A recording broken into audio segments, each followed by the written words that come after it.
중고차 비대면 구입이 걱정되시나요? 정비딜러 영범위에 연락주시면 정비사가 차량 상담부터 시운전 리프트 점검으로 꼼꼼하게 체크해서 보고드립니다. 비대면 구매도 확실하게 책임지겠습니다. 자동차 엔진은 어떤 차 한 대를 위해서 만들어지는 일은 거의 없습니다. 예를 들면 이 그랜저에 들어가는 6기통 람다 엔진의 경우에는 이런 카니발에도 6기통 람다 엔진이 들어가고요, 팰리세이드에도 6기통 람다 엔진이 들어가고요, 기아의 K9에도 람다 엔진이 들어가고요, 제네시스 G90에도 6기통 람다 엔진이 들어가게 됩니다. 이렇게 한 엔진으로 여러 대의 차종에 다양하게 적용이 되는데요, 그래서 한 엔진의 고질병만 알아도 그 엔진이 들어간 다양한 차를 다 점검할 수가 있는 거예요. 오늘은 많은 차에 적용된 다양한 엔진들을 보면서 중고차를 구매할 때 어떤 엔진을 조심해야 되는지, 어떤 엔진이 들어간 차를 사야 되는지 알려드려 보겠습니다. 중고차 비대면 구입이 걱정되시나요? 정비딜러 영범위에 연락주시면 정비사가 차량 상담부터 시운전 리프트 점검으로 꼼꼼하게 체크해서 보고드립니다. 비대면 구매도 확실하게 책임지겠습니다. 첫 번째는 람다 엔진인데요, 람다 엔진은 현대에서 만든 V6 엔진이고요, 저는 이 엔진을 완전 추천드립니다. 기본적으로 6기통 엔진이라 4기통 엔진 대비해서 엔진 부하가 적고요, 내구성이 좋습니다. 다만 중고차를 보실 때 주의하셔야 될 점은 이 엔진이 적용된 차종은 뭐 이렇게 그랜저, K7, K9, G80, G70, G90, 팰리세이드, 카니발 이런 식으로 다양한 차종들에 많이 적용이 되어 있습니다. 제가 좋은 엔진이라고는 했지만 중고차를 보실 때 주의하셔야 될 점은 단연코 체인 커버 를 먼저 확인을 해보셔야 됩니다. 여기가 흡기, 여기가 배기입니다. 배기 라인이 좀 더 뜨겁기 때문에 누유가 있는 거를 확인을 해주셔야 됩니다. 이렇게 기본적으로 열이 많은 엔진이라서 누유가 많은 건데요, 심한 경우는 헤드 가스켓까지 누유가 있을 수 있고요, 헤드 누유가 생기면 150만 원 이상 수리비가 발생될 수도 있습니다. 하지만 6기통 치고 비싼 수리비는 절대 아니고요, 체인 커버는 7, 80만 원 정도 되는 수리비가 나오고, 오일팬이 누유가 있다면 하부팬은 10만 원에서 20만 원, 상부 오일팬은 체인 커버보다 더 상위 호환 작업이기 때문에 100만 원 정도 가까이가 나올 수가 있습니다. 단점이 기름값이 많이 나오는데요, 아무래도 기통수가 6기통 배기량이 3000cc 이상급이기 때문에 실제 시내 주행에서는 5km에서 7km 정도의 아주 안 좋은 연비를 가지고 있습니다. 다행히도 고속 주행 시에는 그래도 두 자릿수 연비는 나오는데요, 연비 운전을 잘 하신다면 12km에서 14km까지는 보실 수도 있을 겁니다. 다음으로 제가 또 좋아하는 엔진인데요, 바로 R엔진입니다. R엔진은 현대에서 만든 4기통 디젤 엔진인데요, 물론 디젤 엔진에서 명엔진, 좋은 엔진이라고 하면 모하비나 베라크루즈에 들어가는 S2 엔진을 생각하시는 경우도 많으실 겁니다. 그리고 GV80에 적용된 직렬 6기통 디젤 엔진도 있겠죠. 하지만 이 엔진들은 모두 다 단종이 되기도 했고요, 적용되는 차종이 정말 소수기 때문에 많이 적용도 되면서 내구성이 좋다고 생각하기 때문에 보여드린 거예요. R엔진의 내구성은 정말 대단한데요, 오일 관리를 주기적으로 했는데 엔진이 뻗었다? 저는 들어본 적이 없습니다. 엔진을 내려서 수리해야 될 일이 거의 없는 그런 정비성도 뛰어나고 내구성도 뛰어난 아주 명 엔진 중에 명 엔진이죠. 특히 4기통이지만 높은 토크랑 준수한 연비, 그리고 스마트 스트림 엔진은 소음이 많이 개선됐습니다. 이렇게 장점이 많은데요, 당연히 장점이 있으면 단점도 있기 마련이죠. 이 스마트 스트림 R엔진은 타이밍 체인에서 벨트 방식으로 바뀌었기 때문에 좀 더 부드럽고 정숙한 엔진 질감을 가지고 있지만, 그에 따른 벨트에 대한 소모성, 소모품 교체가 한 가지 더 큰 게 늘어났다고 보시면 됩니다. 그리고 밸런스 캡의 누유도 고질병으로 있는데요, 여러 개의 밸런스 캡이 있는데 그 중에 위치가 좋지 않은 곳에서 누유가 발생을 했다면 엔진이든 미션 둘 중에 하나를 내려서 작업을 해야 되는 그런 큰 작업을 해야 될 수도 있습니다. 그리고 R엔진이 적용된 중고차를 보셨을 때 체크해야 될 고질병들은 고압 펌프 누유랑요, 그리고 터보 라인, 블로바이 가스 라인, 그리고 인터쿨러 호스 라인, 이쪽에 블로바이 가스가 좀 새어나온 건 없는지, 너무 심하진 않은지 이런 것도 육안상으로 점검해 주셔야 됩니다. 그리고 가끔 체인이 늘어나서 소음이 생기는 차량들도 있는데요, 그럴 경우에는 찰찰찰찰 뭔가 이제 자전거 체인 떨리는 그런 소리가 나니까 시동 걸고 밖에서 잘 들어봐 주셔야겠죠. 그리고 디젤차는 기본적으로 DPF가 들어가는데 DPF가 망가질 경우에 머플러에 매연이 많이 쌓여 있을 겁니다. 이 정도만 보셔도 좋은 차를 고를 수가 있는데요, 혹시나 어렵다 하시면 상단 연락처로 연락 주시면 제가 점검 도와드립니다.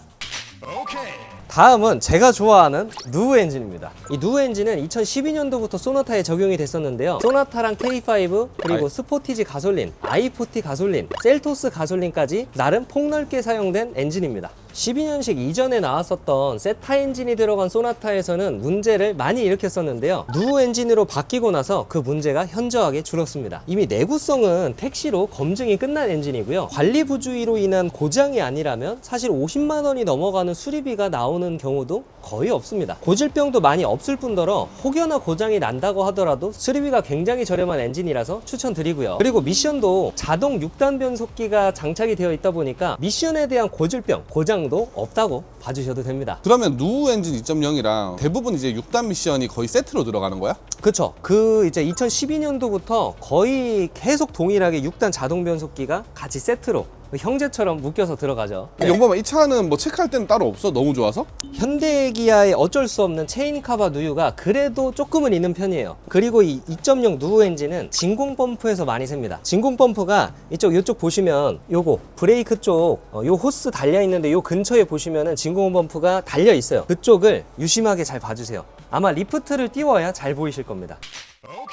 지금까지는 추천드리는 엔진을 말씀을 드렸지만 이번에는 추천드리지 않는 살 때 주의를 많이 해야 되는 엔진들에 대해서도 말씀드리겠습니다. 요즘 나오는 신형 엔진인데요. 2.5 세타3 스마트 스트림 엔진입니다. 현대에서 독자 개발한 4기통 가솔린 엔진이고요. 세타 엔진, 세타2 엔진, 세타3 엔진까지 오면서 많이 발전을 했습니다. 적용되는 차종은 그랜저, 그리고 K8, K7에서도 마지막 연식 때 적용이 됐었고요. 그리고 터보 모델은 G80, GV80, G70, GV70까지도 많이 사용을 하고 있죠. 제가 추천드리지 않는 건 초기형 모델들인데요. 더 뉴 그랜저 IG의 경우에는 19년에서 2020년도까지 나왔었던 차량들이 좀 문제가 있었습니다. 어떤 문제가 있었냐면 연소실에서 연료만 타야 되는데 엔진 오일이 같이 유입이 돼서 타서 없어지는 그런 문제가 있었습니다. 그에 따라서 엔진 오일이 없을 때 엔진을 계속 가동하게 되면 엔진의 손상까지 이뤄질 수 있는 거죠. 21년식부터 나온 차량들은 소프트웨어 업데이트랑 실린더 블록의 재질이 바뀌어서 나왔기 때문에 엔진 오일 감소 이슈는 많이 줄어들었는데요. 초기형 모델들은 꼭 확인을 해보고 구매를 하셔야 됩니다. 그럼 2020년에 나온 2.5 제네시스 G80 이런 모델은 사면 안 되는 거네? 근데 터보 모델은 애초에 실린더 블록 자체가 좀 다르고요. 연료 분사 시스템, 제어 시스템 이런 게 약간씩 다르기 때문에 2.5 터보 엔진은 문제가 없었습니다. 자연흡기인 경우에만 유의 깊게 봐주시면 됩니다. 영범아, 네. 이 엔진도 좀 명엔진 아닌가? 1.0 카파 엔진? 뭐 그렇긴 한데 아니 추천 안 하고 넘어가길래. 이 카파 엔진은 연비나 약간 도시명 주행에 맞는 그런 차종에 들어갔는데요. 대부분 경차나 아이오닉 하이브리드 이런 거에 많이 들어갑니다. 적용되는 차량도 꽤 있고 판매량도 많은데 왜 명엔진에 안 넣어놨냐면 일단 출력이 80마력도 되지가 않고요. 생각보다 연비가 좋은 엔진이 아닙니다. 그리고 너무 시끄러워요. 엔진 기통수가 작은데 내구성이 엄청 좋다, 출력이 엄청나게 좋다, 이런 장점이 있어야 되는데 그냥 무난하게 괜찮은 엔진이라 봐주시면 돼요. 자, 다음은 1.6 GDI 감마 엔진입니다. 이게 이제 아반떼 MD, 더 뉴 아반떼 MD, 그리고 아반떼 AD, i30, 엑센트, 프라이드 이렇게 많이 들어갔었던 엔진이죠. 이 엔진을 추천하지 않는 이유는 세타2 엔진이랑 고질병이 거의 비슷합니다. 10만 킬로가 넘은 차량들을 보면 노킹음이 들리는 경우가 많은데요. 오르막길을 가거나 평지에서도 가속을 할 때 엔진에 힘이 좀 붙일 때 다라라라랑 하면서 소리가 많이 들립니다. 그런 게 바로 노킹 소음이라고 보시면 되고요. 노킹이 생기면 원초적인 수리 방법은 엔진을 보링해야 됩니다. 그런 큰 고장이 잦고 엔진 오일 감소 이슈도 있는데요. 가솔린 엔진이지만 머플러에 검은 매연이 껴있는 경우가 생각보다 많습니다. 그게 엔진 오일이 타서 불안전 연소가 되기 때문입니다. 엔진 오일 게이지를 뽑아서 꼭 체크를 해주시고요. 엔진 오일이 얼마나 남았는지, 연소가 되고 있진 않는지 이런 걸 체크해 주시고, 엔진 오일이 계속 타서 없어진다면 촉매까지 문제가 될 수 있다 보니까 체크를 해주셔야 됩니다. 영범아, 1.6 감마 엔진이 안 좋은 거면 소나타에 들어가는 1.6 터보, 투싼 1.6 터보, 아반떼 스포츠 1.6 터보 이런 거 다 사면 안 되는 거야? 그렇진 않아요. 1.6도 자연흡기만 엔진 오일 감소랑 노킹 이슈가 좀 많고요. 요런 1.6 터보 엔진은 또 괜찮습니다. 그리고 소나타랑 K5 3세대에 들어오는 1.6 터보 엔진은 8단 자동 변속기가 들어가기도 하고요. 2019년도부터 나온 1.6 터보 엔진들은 CVVD 엔진으로 이전에 있었던 1.6 감마 엔진이랑 방식이 좀 바뀌었습니다. 그러면서 고질병이 많이 줄어들었어요.